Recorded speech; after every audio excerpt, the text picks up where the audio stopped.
Que poursuivons-nous? Sommes-nous réellement sérieux avec Dieu? Nos cœurs sont-ils totalement attachés à tout ce à quoi le cœur du Seigneur est attaché?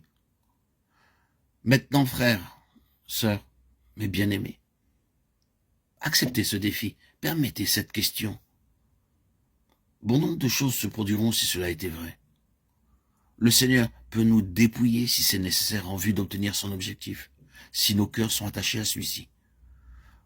Nous n'aimerons pas notre vie jusqu'à la mort si nos cœurs sont attachés à l'objectif du Seigneur, à son plein objectif. Nous n'aurons ni discussion, ni contestation, nous ne mettrons rien de moins ou personne d'autre que le Seigneur lui-même, comme notre modèle et notre limite. Personne, ayant son cœur ainsi attaché à tout ce que le Seigneur désire, ne dira « Oui, un tel est un homme très pieux, et il fait ceci et cela. Pourquoi ferais-je autrement ?» Oh, combien de luttes avons-nous avec les personnes sur ce point? Nombre de luttes exceptionnelles, dont mon expérience avec des personnes ont été de ce genre.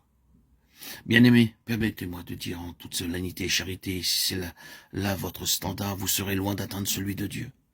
Vous et moi, nous ne devons jamais nous référer même au plus saint et au plus pieux des hommes qui aient jamais vécu sur cette terre comme notre modèle. Vous devez reconnaître que Dieu n'a encore jamais permis à un homme sur cette terre, hormis son frère, son fils, son bien-aimé fils, d'être infaillible. Et il a accepté des souffrances infinies pour le démontrer. David déclare être un homme selon son cœur, n'a eu aucun de ces manquements cachés par Dieu. Ils sont écrits dans la parole de Dieu, et pendant des millénaires, ils ont été là pour que tous les voient. Il n'y a jamais eu un homme dont la faiblesse fut cachée par Dieu, quoique cet homme ait pu être l'homme le plus utilisé par Dieu. Dieu ne nous permet pas de faire d'un homme ou d'une femme notre modèle. Le cœur de celui qui réellement tend à parvenir à la pensée la plus pleine de Dieu ira toujours bien au-delà de ce qu'il connaît de meilleur ici. Il n'y aura ni discussion ni contestation. L'attitude sera toujours « Eh bien, Seigneur, si cela représente quelque chose de plus pour toi, en moi, je suis prêt, je suis consentant.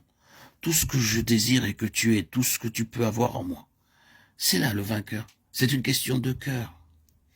Nous devons être prêts à abandonner nos préjugés, nos opinions préconçues. Nous devons abandonner notre entêtement.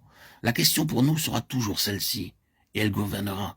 Seigneur, et ceci, la voie de ta pensée la plus pleine, est-ce que je suis bien engagé sur le chemin que tu désires pour moi? Si l'on est ainsi, alors peu importe avec quelle force j'ai pu penser autrement, mes pensées doivent s'en aller. Peu importe combien j'ai pu désirer ceci tout autrement, mes désirs doivent s'en aller. Mes préférences ne doivent pas se maintenir sur la voie.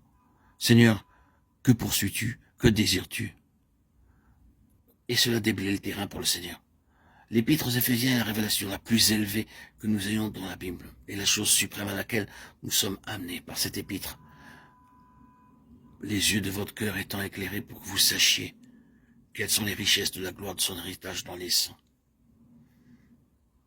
Et cela introduit la position du vainqueur.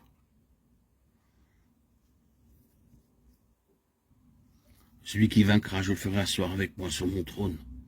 Apocalypse 12.